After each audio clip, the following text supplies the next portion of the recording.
Hi everyone. Today we will present and analyze about the movie named Rashomon. If you're ready, let's start. Okay, first let's talk about Rashomon employs feedback through the character's memory and how would the film change if it were told in a chronological order. Telling a story using flashback make us see the event from different character perspectives. It make the story more interesting because we don't know who is telling the truth, as each character version is different.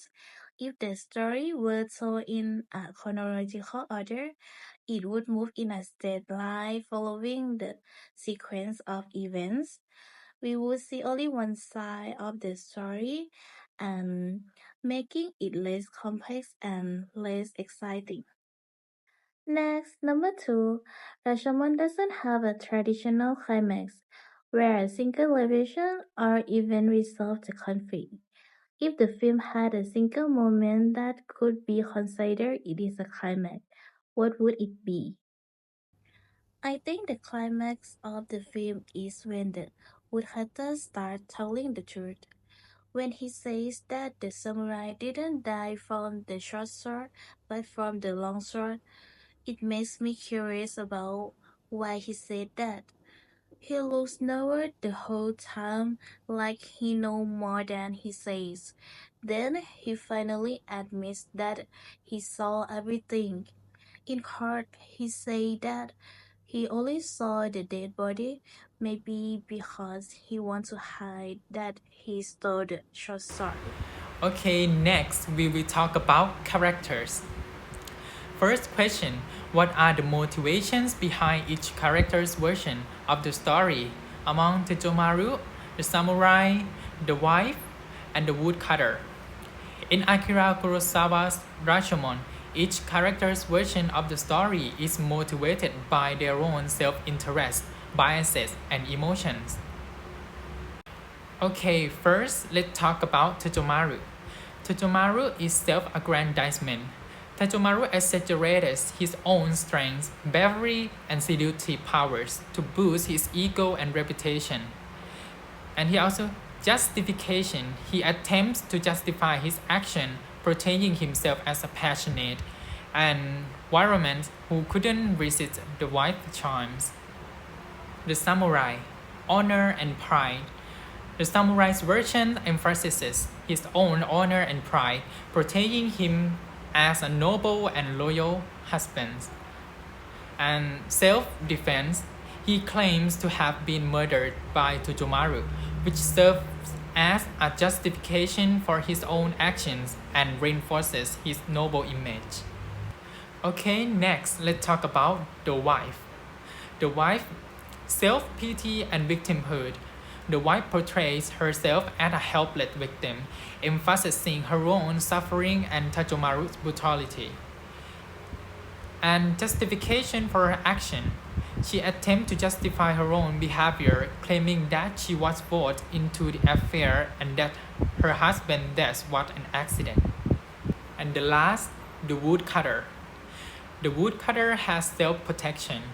The woodcutter's initial version is motivated by a desire to protect himself from potential blame or involvement in the crime.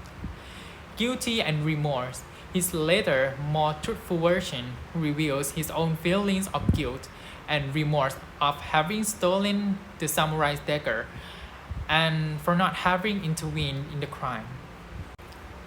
How does the woodcutter's transformation from the beginning to the end of the film reflect the film's themes of morality and humanity?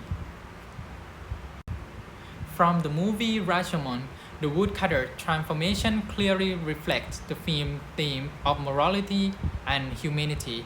Initially, he appeared to be an insignificant character, but as the story unfolds, he reveals his complexity and providing a truthful testimony and confessing to stealing the samurai's dagger.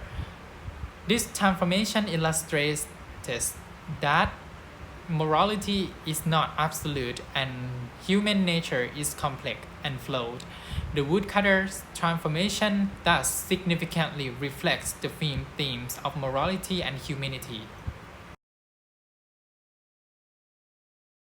The importance of the opening scene is to open the issue of the story about the death of samurais 3 days ago. With the opening scene in the story makes the audience know that it is something has happened and tell about the event that have occurred and what the detail about the death of the samurai. It made the audience want to know what the woodcutter and the monk don't understand and why did both of them have the aptitude. The importance of the cross skin is made the audience relate the dots about the truth in the incident and got idea about all the events. The cross skin allowed the audience to know and interpret that the robber is actually a person who killed a samurai. And the thing that the woodcutter cutting people don't understand is why the person who testified had lied about the death of samurai, despite him being the person who saw all the events. In my opinion, the intention of the filmmaker who created this story for the audience to be aware of evil in human mind, selfish, liar, and lack of consciousness in actions. In my opinion, it has the same impact because the human mind is low and thinks of doing bad things to commit crime in the city. The robber can find the right time and situation to kill samurai and rob the wife of samurai. As for the investigation, the case is the same because people who lie whether in the forest or in the city can do it too. What is the point of view used in the story? The film Rashomon used a mix of third-person objective and first-person perspective. The main story where the priest, woodcutter, and commoner talk about the case at the Rashomon gate is told in third person, but the different chapter like bandit, samurai, wife, and woodcutter each tell their own version of the crime in first person. This creates an unreliable narrator effect, leaving the audience uncertain about which version of the story is true. Which character perspective do you find the most believable and why? The woodcutter perspective is often seen as the most believable because he claimed to have seen the crime happen without being involved, unlike the bandit, wife, or samurai, who all have personal reasons for how the story is told. The woodcutter seemed to have no strong motive to lie. However, his account is still questionable because he intentionally hides some of the truth, possibly to protect himself. This uncertainty is at the heart of Rashomon. Truth is subjective, and even an honest witness may not be completely reliable.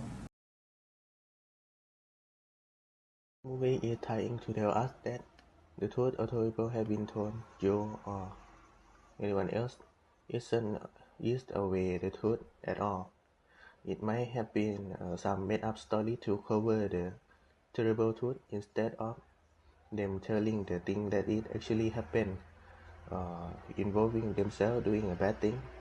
What the film is saying about human nature is humans are afraid to lose their position in society, so they have to come up with a somehow questionable story to tell the author that they are not actually involved in some kind of illegal activity or something that isn't right, or that the speaker have been done illegally in secret, and tell the author that they aren't actually doing that, so they won't lose their fame and their position in the society.